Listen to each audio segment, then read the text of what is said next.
Hello and welcome to our webinar today. My name is Dale Gasparovic. I'm the administrator for the Student Assistance Center Prevention First. Just want to remind you if there are any topics that you'd like to see covered in one of our webinars, please don't hesitate to contact me at dale.gasparovic@prevention.org. Also, you can find out about our newly added webinars to our website by following us on Twitter at SACenterPF, or you can email me at dale.gasparovic@prevention.org to join our Student Assistance Center group site where those webinars will be posted as well. Our presenter today is Don Mitkus. He is a consultant with the Student Assistance Center, and he'll be talking to us today about marijuana. Don, I'm going to turn it over to you to allow you to introduce yourself here in just a second. I'm making you the presenter now, and welcome to everyone. All right, thank you, Dale. Appreciate the introduction. Again, my name is Don Mitkus, and as Dale said, I am a consultant with the Student Assistance Center at Prevention First. We are going to be talking about marijuana myths and truths today. This particular topic is near and dear to my heart because just the sheer amount of misinformation that is perpetuated about this particular drug is significant. And we at Prevention First are big believers in providing information that is evidence-based and based in research. And this way, when we provide information to our students, we are providing information that is verifiable. And I encourage people to do their own research and take a look at this stuff.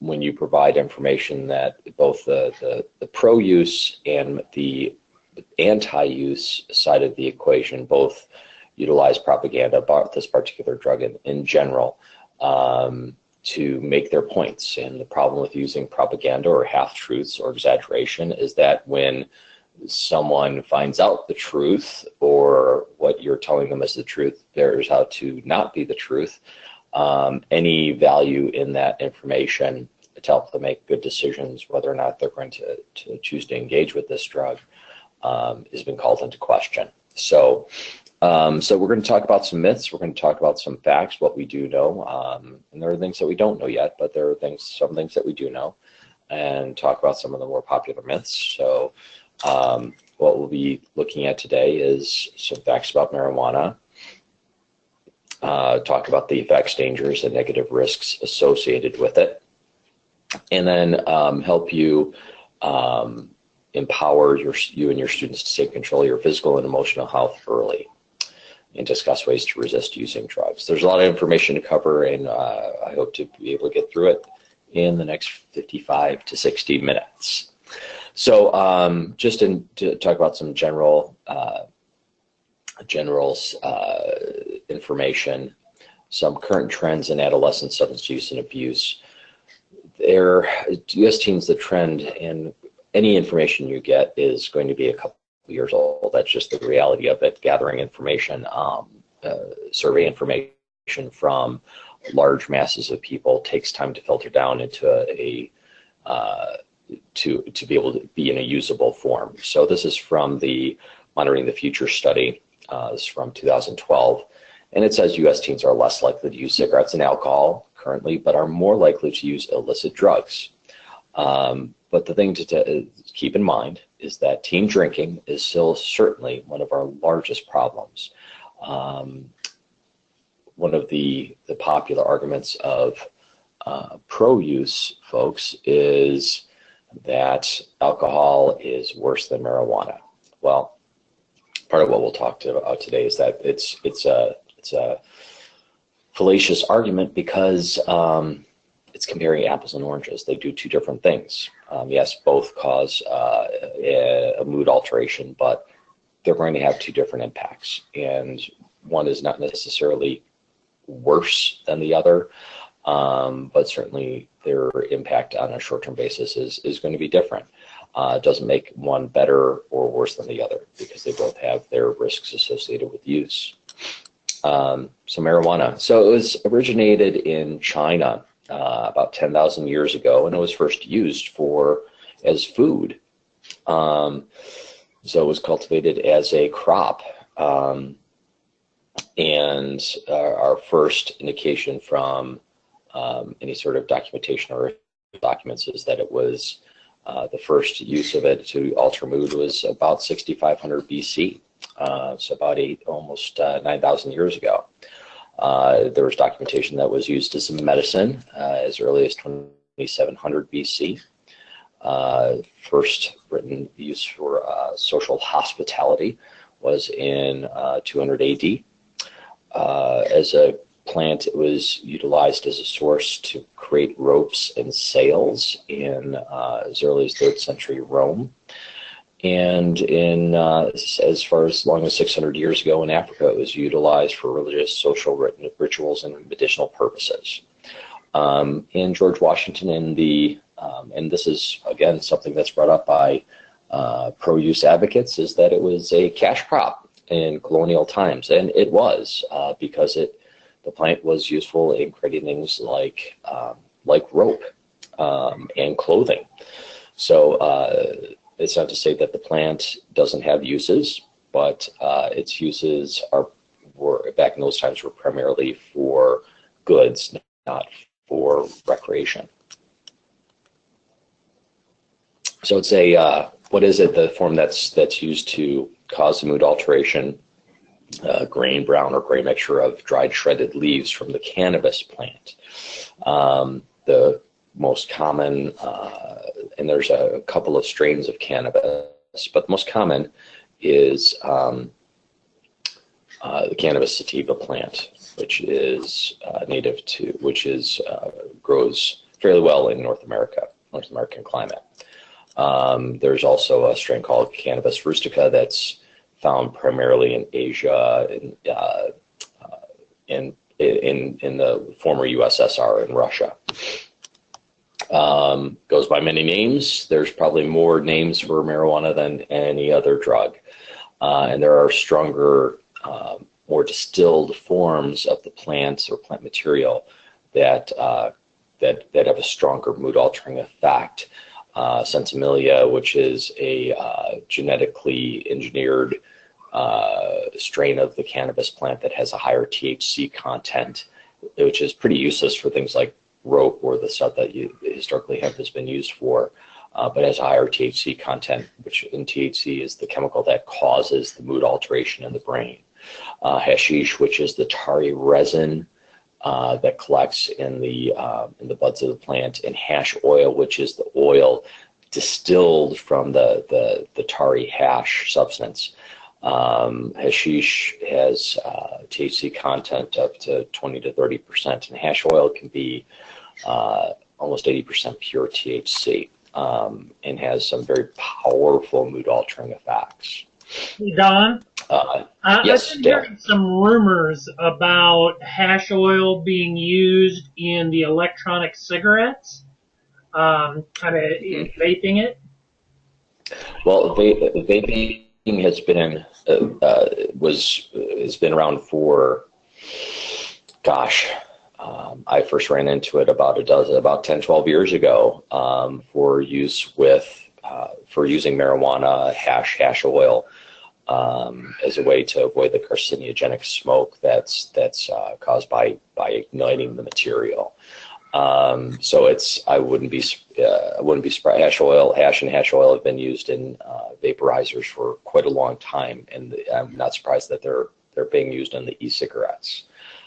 Easy to hide, easy to conceal. Still smells the same though. So it's marijuana contains more than 400 chemicals, including delta-9 tetrahydrocannabinol. Practice it a few times, you get it down. But THC is the one chemical in the marijuana plant that causes the mood alteration. So here's some pictures of what it might look like. The dried buds, which are on the top left, the plant itself, what you might find in what's shown here in this picture is approximately a quarter ounce of marijuana, and it's can be rolled in joints, marijuana cigarettes. There are any number of apparatus, as Dale pointed out with the e-cigarettes.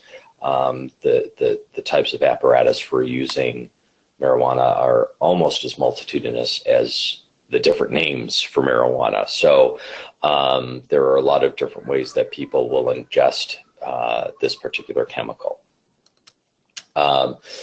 including edibles, which has THC is a fat-soluble chemical, which means it can be extracted from the plant or the plant material by soaking it or cooking it in a fatty substance. Some people use butter, and you can extract THC into a butter and then use that butter to create things like cookies or brownies or candy bars, or infuse it in beers or liquors or lollipops. But ingesting the marijuana orally versus smoking it and ingesting it via the lungs has some different effects. The thing about edibles is one of the side effects of THC is it increases appetite or stimulates appetite. And what do you do when you're hungry? You're going to grab something snackish, chips, cookies, brownies, candy bars. So if you're in an environment that edibles are available, you can find yourself in some real trouble by ingesting far too much of it. And the thing about THC, you take a big enough dose and you experience you can experience hallucinations. You can experience a panicky feeling, a paranoid feeling that tends to come along with taking high doses of THC. So edibles are very, very risky because their dosing is wildly inaccurate. There's on those little candy bars on the top left, there's no sticker on the back from the FDA saying what percentage of it is THC. You don't know. There's because the extraction of it from the plant material is an inexact science. So you don't know how much you're getting when you take a comestible or an ingestible form of marijuana.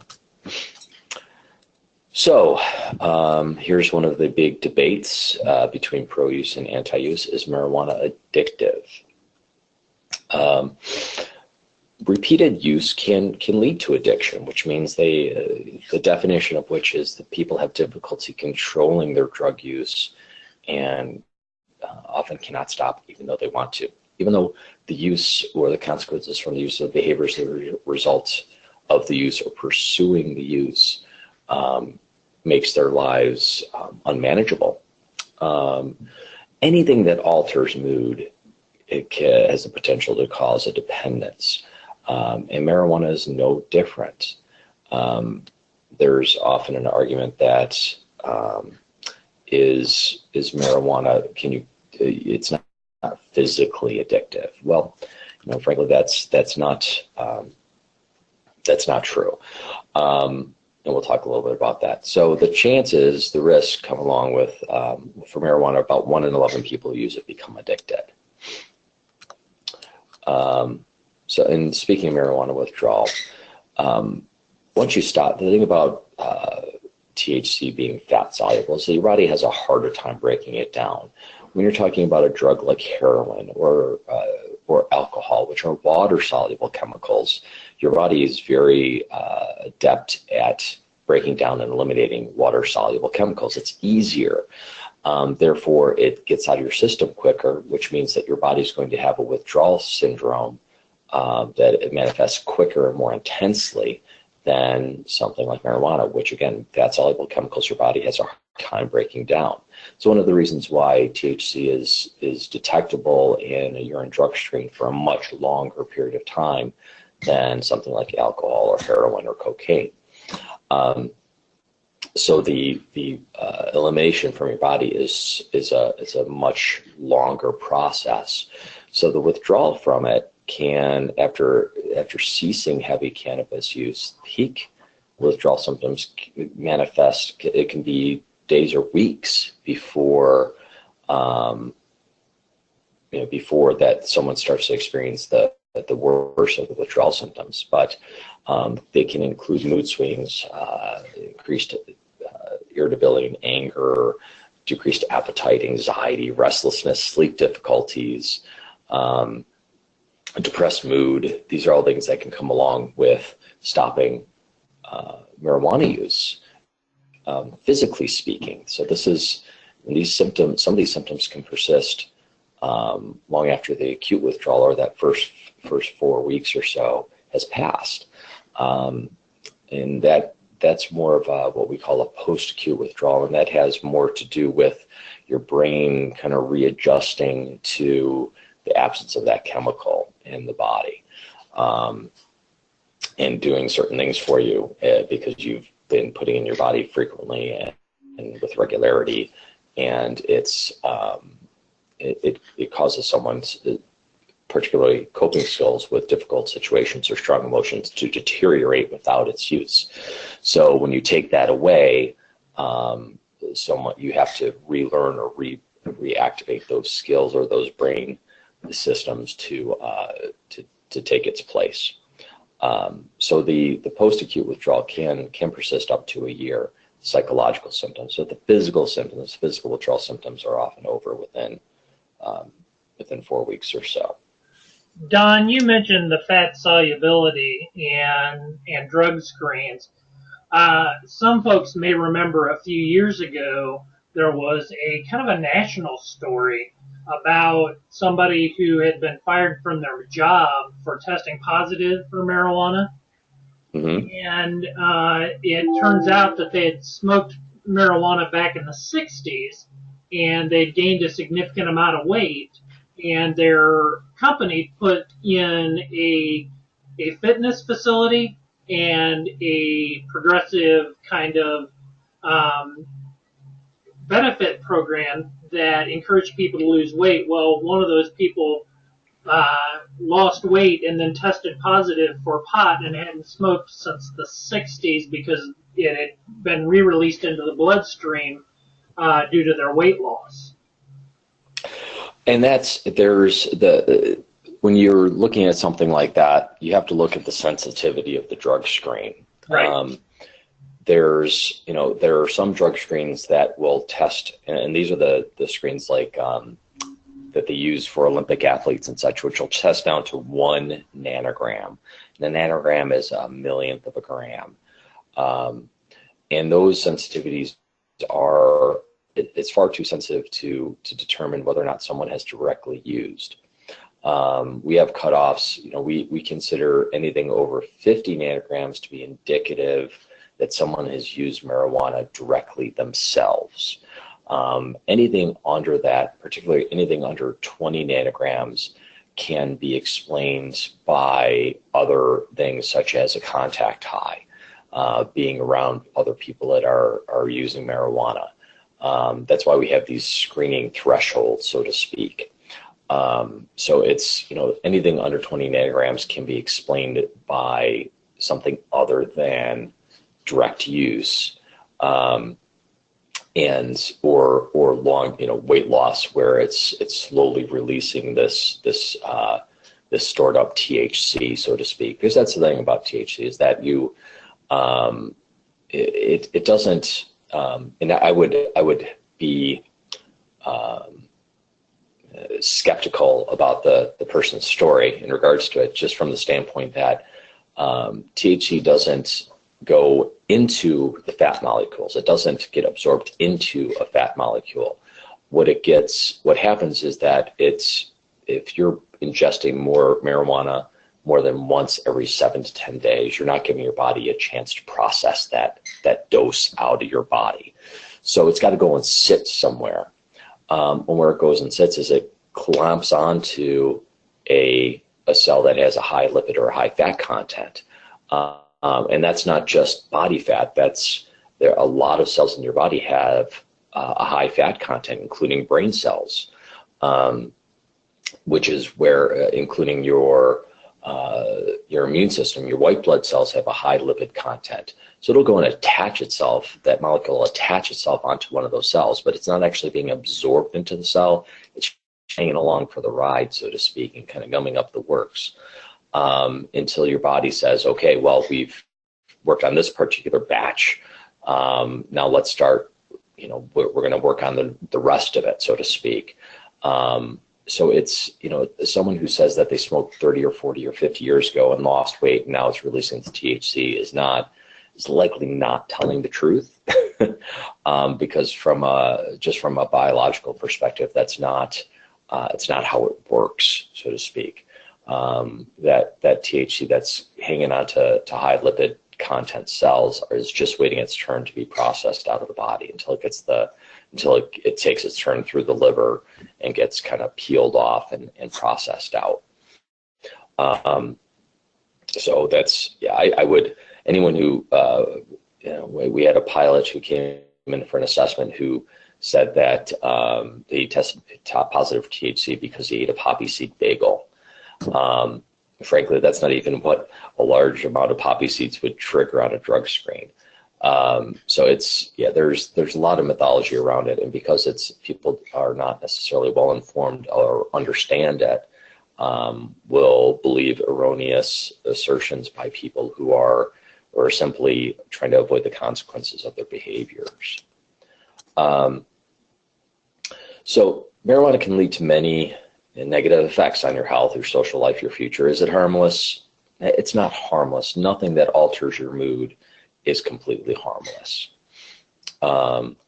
It can be addictive, and again, addiction causes a person's life to become unmanageable because they're either in pursuit of the chemical or engaging in behaviors that take them out of taking care of their responsibilities, or they're recovering from the effects of their use. One of the arguments pro-use, it's a natural, it's a plant, it grows. God wouldn't have given it to us if it weren't good for us. Well, frankly, any natural product, there are plenty of natural products that you wouldn't want to ingest. Hemlock is natural. You wouldn't want to ingest that. So again, it has over 420 chemicals. It's ingested orally, and intoxication effects, it takes effect in 30 minutes. So it takes, when you smoke it, the effect happens quicker. When you ingest it, it takes time to work through your body to get to your brain. When you smoke it, about 60% of the dose is absorbed, but only 3% when orally ingested, because your stomach acids and your intestines break down a lot of the stuff. When it's smoked, the effects last 3 to 4 hours. If it's ingested, it's the intoxicating effects last longer, and that's simply because of how it's being absorbed into your bloodstream and getting to your brain. So it's the effects tend to be more prolonged when ingested. Back in the 1960s, the marijuana that was cultivated at that time had around 3% THC. Because of things like crossbreeding and genetic engineering, the strains of cannabis now can, on average, are twice as much, but can be much higher. So one joint today is equivalent to smoking 3 to 5 joints of what you would have smoked in the 1960s. So another popular myth is everyone uses marijuana, right? It's everyone's doing it. What's the big deal? In a typical high school, and there's if your school isn't doing one or isn't working with a coalition doing one, it might be a good idea to investigate the idea of a social norms marketing project, which involves large-scale surveying of your student body and your, hopefully your parents as well. But the idea is to dispel these myths of what is the social norm around marijuana use, alcohol use, tobacco use. And what we find out in doing a survey is that actually, if you're saying most people use marijuana, actually, in an average high school, less than half have used it all in the past year. And that number is far smaller when it comes to the past 30 days. And that number is far less for a freshman than it is for a senior. So people make decisions based on what they believe to be true of their social cohort. And if they believe that everyone is using marijuana, it's going to impact their decision making around their own choices regarding marijuana use. So arming them with accurate information, this is what's actually happening. This is the percentage of students that are actually making this decision, is going to impact those fence riders, those kids who are like, well, should I or shouldn't I? If they believe everyone's doing it, it makes it an easier decision for them to do it themselves. Don, I'm glad you mentioned surveys. That gives me a chance to jump in and mention the Illinois Youth Survey, which is useful in exactly that kind of information for schools, and it is free to all schools in Illinois, and will be administered this year. So. Exactly. So that's available for, is it 10th and 12th graders, Dale? 8, 10, and 12, yes. 8, 10, and 12. So, and like Dale said, it's free, and you get to 15 questions you get to create yourself. If you want to zero in on something specifically for your school or your district, you can get some. You can craft some questions yourself, and I believe it's 15. So you can, if there's something that your district or you as a school want to figure out whether there's a particular need there, or a particular issue there, you can include those questions. Marijuana. Okay, so medical marijuana. Illinois passed a medical marijuana law. We've seen our first marijuana dispensaries open in the state of Illinois. And the argument of the pro-use people is that it's a medicine, so it must be okay. And the Medical Cannabis Advisory Board back in October recommended 8 conditions that marijuana could be prescribed for. And that's being all applications have to be approved by the director of the Illinois Department of Public Health. And the IDPH has to approve recommendations made by the board, and then create systems to make sure that those who are only those who are suffering from those conditions are actually getting the marijuana from the dispensaries. So the 8 conditions: chronic pain due to trauma, chronic pain syndrome, chronic post-operative pain, intractable pain, osteoarthritis, autism, irritable IBS, and PTSD are the 8 conditions that have been recommended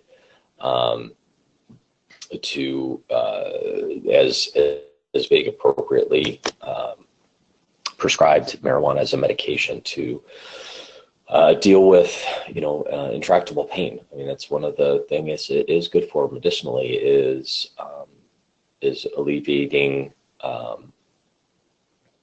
intractable long-term pain. It causes more of a dissociative effect where people will find the pain more tolerable or get greater relief from the opiate pain medication that they might be prescribed. But other issues are not on the list. So there are other states that have adopted medicinal marijuana laws and have far more conditions that are that it can be prescribed for. My issue with this is, and with medical marijuana law in general, is that it's being people with very real medical conditions are being used as poster children to make the argument to make marijuana legal. And it's to make marijuana legal not necessarily for compassionate use, but as a step to make it legal for recreational use. We've seen it in Colorado. We've seen it in California. And the social ills that come along with it are significant. So there's a strong lobby to pass a recreational use law here in Illinois. We really need to take a hard look at what's going on in California and in Colorado and in other states that have passed these laws to, and hopefully that'll be enough information to cause our legislature to not pass it, because we have two legal drugs, alcohol and tobacco, and those two legal drugs cause more social ills than every other illicit drug combined. So, so we need to be careful and mindful of taking this step.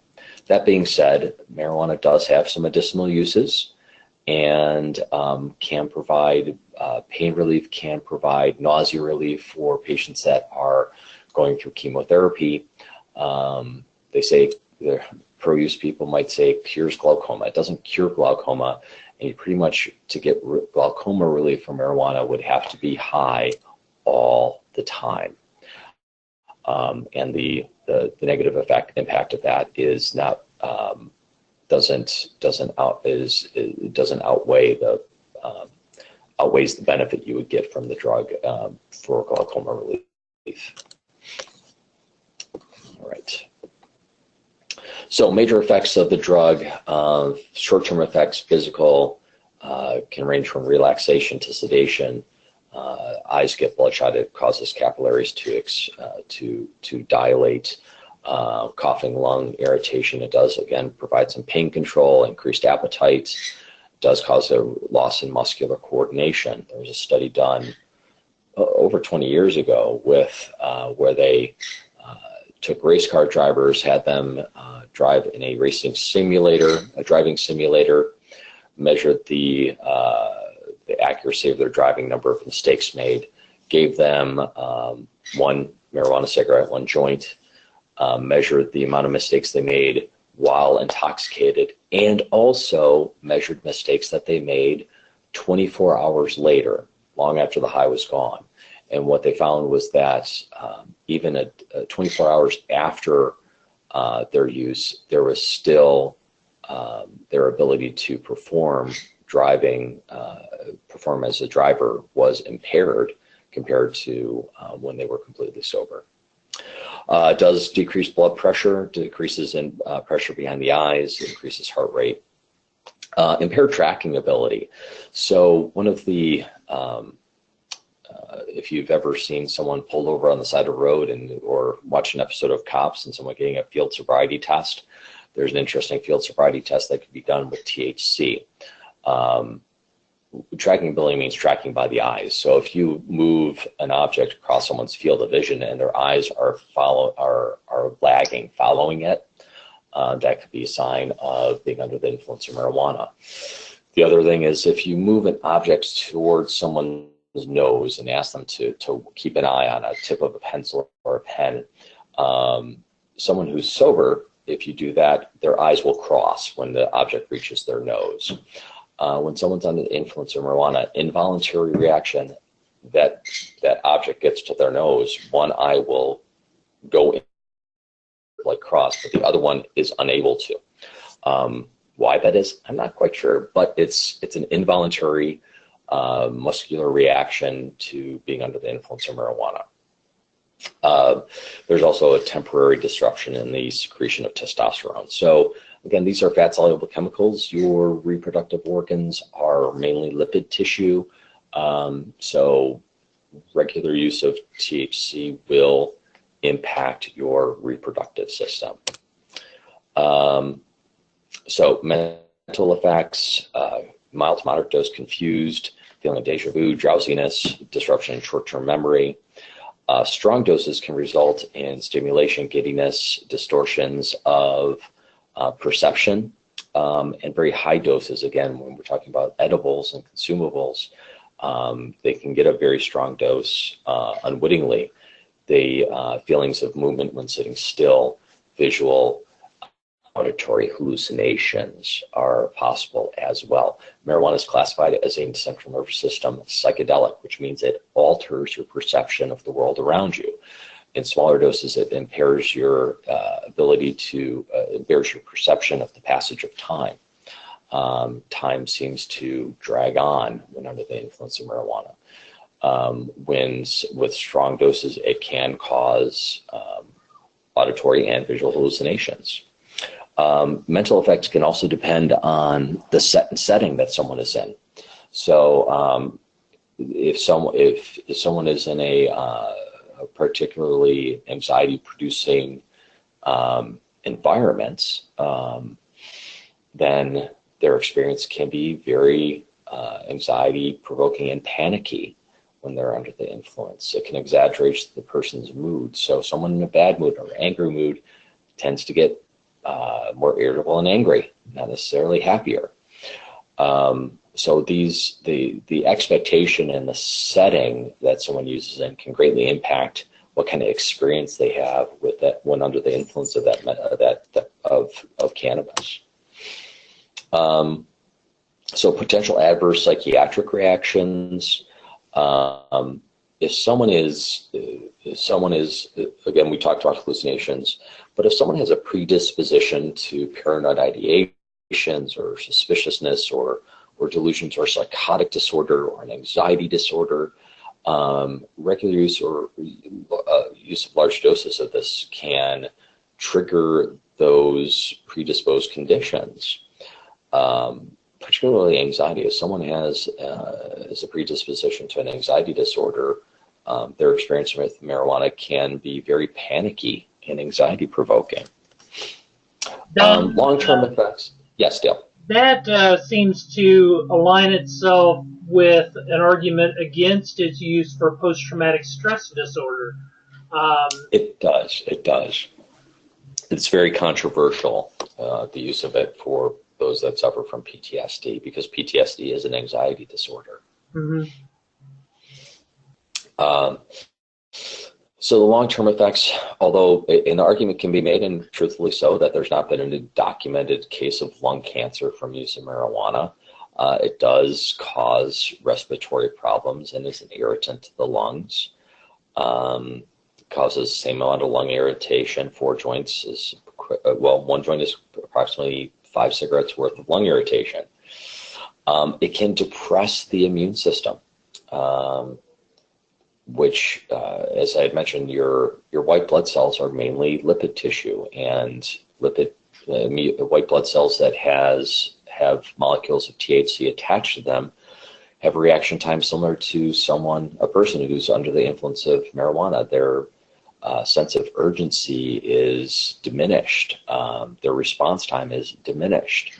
So if you're exposed to something, potential infectious bacteria or virus when with regular use of marijuana, you are more prone to develop an infection than someone who is not, because your immune system is not functioning at 100%.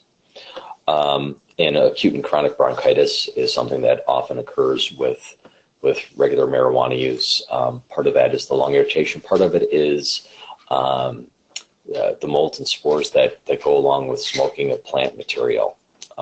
There's other stuff on there. It's not just the THC. You're inhaling everything that's part of that plant. So if there's molds or spores that are growing or attaching themselves to that particular plant that you're smoking, well, you're ingesting that too, and those things tend to trigger bouts of bronchitis. Another myth is it does not affect the brain. Anything that alters mood affects the brain. The areas that it impacts in particular include the cerebellum, which is responsible for body movement and coordination; the hippocampus, which deals with learning and memory; memory and coding. Cerebral cortex is responsible for your higher cognitive functions, especially the cingulate frontal and parietal regions of the cerebral cortex. So those are your executive functions of your brain are in that area. The nucleus accumbens, which is the reward center of your brain, a very basic part of the brain, and the basal ganglia, which again is associated with movement control. The takeaway from this is when you're under the influence, it impairs your coordination. So anyone says that they drive better under the influence, or they certainly drive better than when they're drunk, it's a false sense of security, because their body movement is impaired, their coordination is impaired, their ability to track moving objects visually is impaired. All those things that you need to have working at full capacity when you're operating something like a car. Just think about the times, and we've all had them, that we've been in traffic and someone cuts us off, or someone shoots out and blows a stop sign. And it's only because we are able to react quickly and hit the brakes or turn the wheel or go in a different direction that we avoided an accident. That we're sitting there and our heart's going 240 and the adrenaline's pumping, but because we were able to react quickly and with coordination, we were able to avoid getting into an accident. Well, when you're using marijuana, those milliseconds are gone. And your ability to react is lessened. So it's the risks are certainly more real when it talk about driving under the influence. Some other issues that come along with how it affects the hippocampus and memory encoding. There's a area of study regards to state-based learning. So someone who says that they're able to study better or remember better when they're high, they're encoding those memories, that information, in a state of intoxication. So when they are sober, the next day trying to take a test, they're going to have a harder time remembering that information because that information was encoded when they were under the influence. And it will be easier for them to remember that information if they are under the influence versus when they're sober. So it's the risks of being able to perform academically that come along with it is it can be impacted how you retain the information you're trying to absorb when you're under the influence. Here we go. Safe to drive while under the influence of marijuana. So again, alertness, concentration, coordination, reaction time, all those things are impacted by marijuana. It won't affect my ability to perform in sports or other school activities. Again, it disrupts concentration, slow learning, state dependency, interferes with short-term memory, amotivational syndrome. So this is something that we see with people with regular long-term use of marijuana is being amotivational, being unmotivated to perform, the lack of sense of urgency to things that need to be taken care of. Compared with peers who don't smoke, students who smoke marijuana tend to get lower grades and are more likely to drop out of high school, and that's just statistical fact. They also, long-term use equates with being less satisfied with their lives, experiencing memory and relationship problems, poor mental and physical health, lower salaries, less career success. This is all by survey. Quality of life measures that we all are striving towards is impacted by long-term regular use of marijuana. So, if someone's ability to coordination and visual tracking are impaired, their ability to function in things like sports. It's harder to accurately hit a baseball coming at you at 70 miles per hour if your visual tracking is impaired. Your ability to run a 5-second 40 is impaired by when your coordination and your movement coordination is impaired by marijuana use. Some people are very naturally gifted in sports and academics, and what this regular use does is it takes their edge off. It takes their edge away from their talents. So for those that might have the natural ability to perform well and get straight A's, might find themselves getting A's and B's. Some people that doesn't matter. For some people, it might be in the difference between going to a state school versus going to an Ivy League school. For some people, that might mean the difference of getting an athletic scholarship and being passed over by scouts. So even someone who's gifted in a particular area is going to be impacted at some level by regular use of this particular chemical.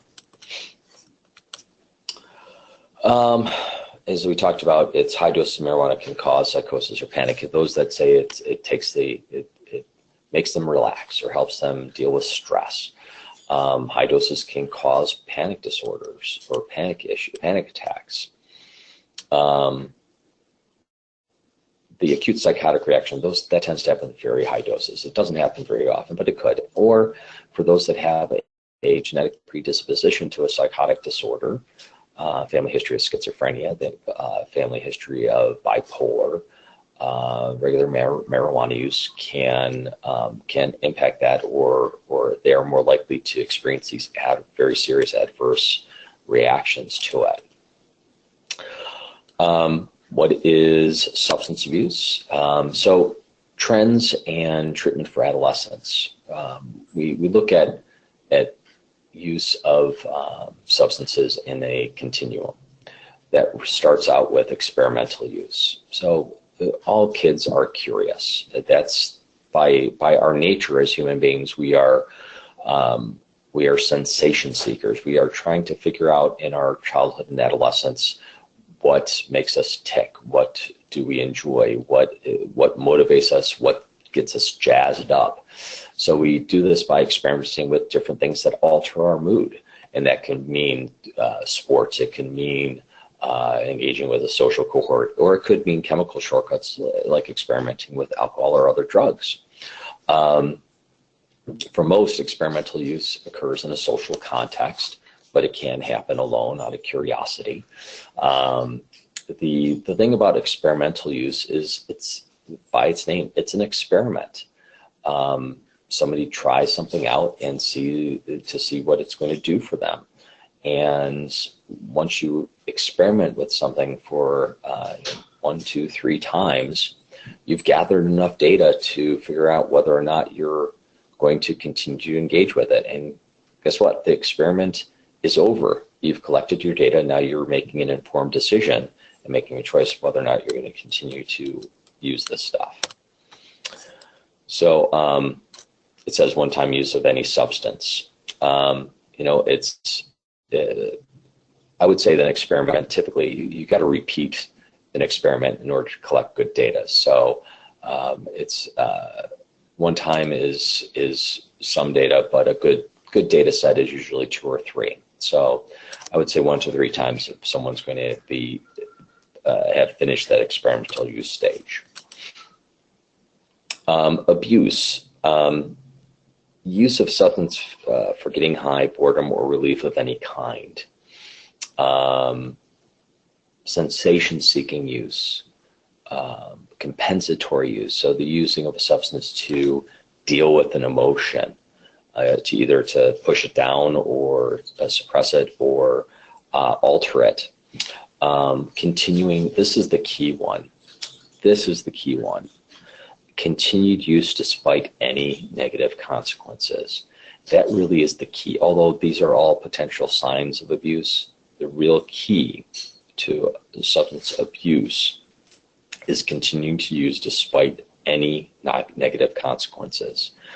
So if you use something and you get in trouble or have an adverse reaction or have something happen that is unpleasant, and you make the choice to use again, that is one of the primary criteria for abuse. So the experiment's done, and you get caught by mom or dad, and you get grounded, you get in trouble, and you go out and use it again. You get high, you study for a test, fail the test, and you use it again. You get picked up for you and your buddies in their car get stopped. You get a ticket for possession of paraphernalia or being under the influence, and you use again. After that experience, after all these things that you use again, that's criteria for abuse. So the key to all of these is continuing to use despite any negative consequences. So dependency, these are some signs that we look at when we're considering whether or not someone is dependent on a chemical. If it becomes their primary means of dealing with life, it becomes their primary coping tool, or if they cannot have fun without being under the influence of the substance, that's possible dependency. Tolerance and withdrawal. Tolerance is that you need more to get the same effect. Withdrawal is you have adverse physical and psychological symptoms when you stop using. Tolerance and withdrawal are the two huge signs of dependency. Patterns of negative consequences. So that failing a test becomes failing a class, becomes failing multiple classes. Being high and skipping school the next day becomes skipping a week of school, becomes dropping out of school. Taking it in larger amounts, not just for tolerance sake, but to get greater levels of intoxication. Significant amounts of time in activities to obtain, to use, or to recover from its effects. When using becomes your full-time job, it's a sign of dependency. And again, continuing to use despite a preponderance of evidence that using or preservative use or behaviors that, while under influence, are causing very significant problems for that person, and they still continue to use. That's another big sign of dependency. So now what? Resistance skills. There's a Nancy Reagan, who recently passed away, was the progenitor of the Just Say No campaign to drugs. The just saying no is not enough. There's a fallacy with a lot of prevention strategies that don't take good solid social psychology into account. Just saying no is not enough. They have to have a reason to say no. They have to have enough education and information to make an informed decision. Just saying no is not sufficient. So, some of the skills that we try to impart to students is being a good member of the social cohort. So, if you notice that a friend or notice that a student is hanging out with a new group, are they not caring about their appearance, not taking care of their activities of daily living? Are their grades going down? These are all signs. Again, we talked about what signs of abuse and dependency are.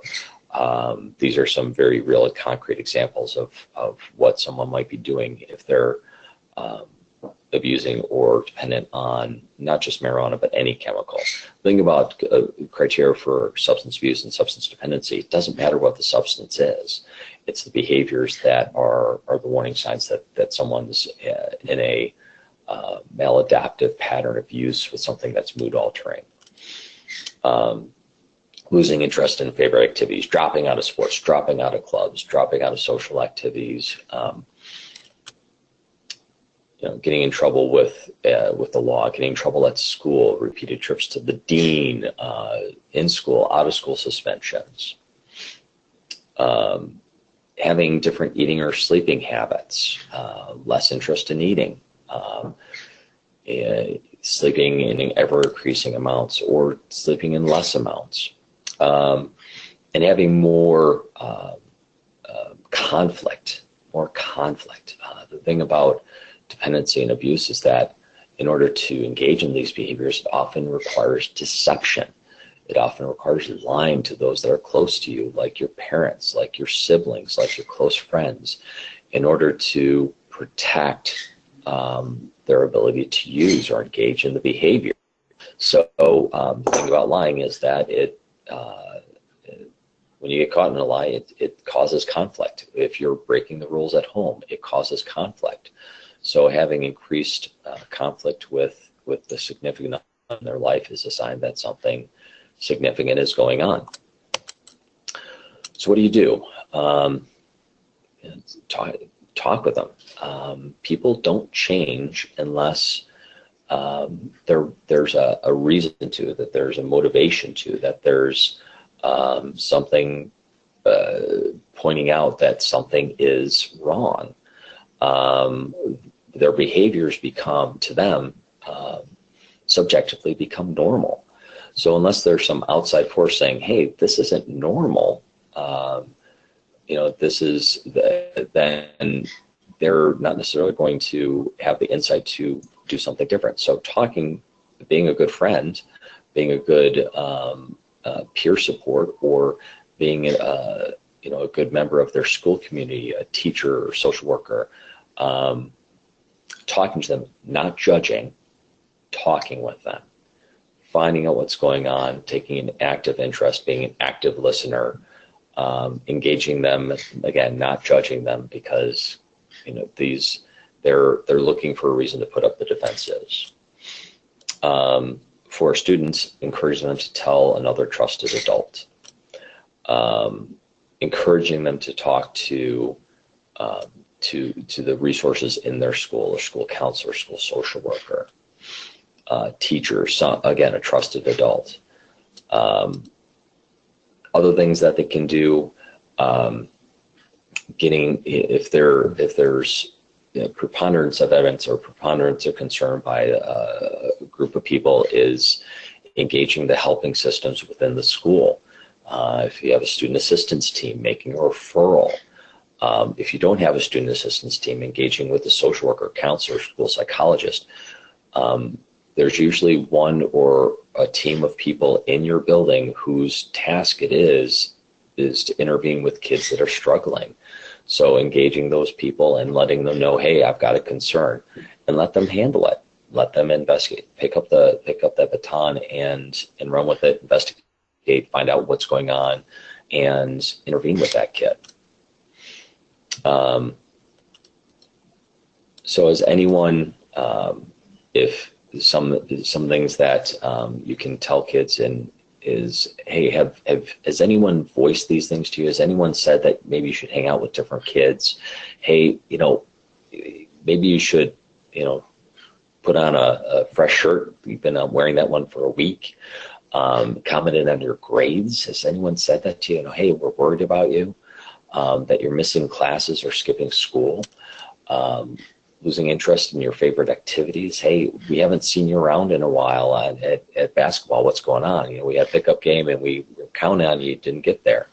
Commented on made comments. These are all comments about their behaviors that, pointing out, hey, has anyone said these things to you? Because if they have, these are things, you need to consider what's going on and how you're, that there's something in your choices that are driving these consequences, and you need to take a good look at that, and hey, how can we get some help?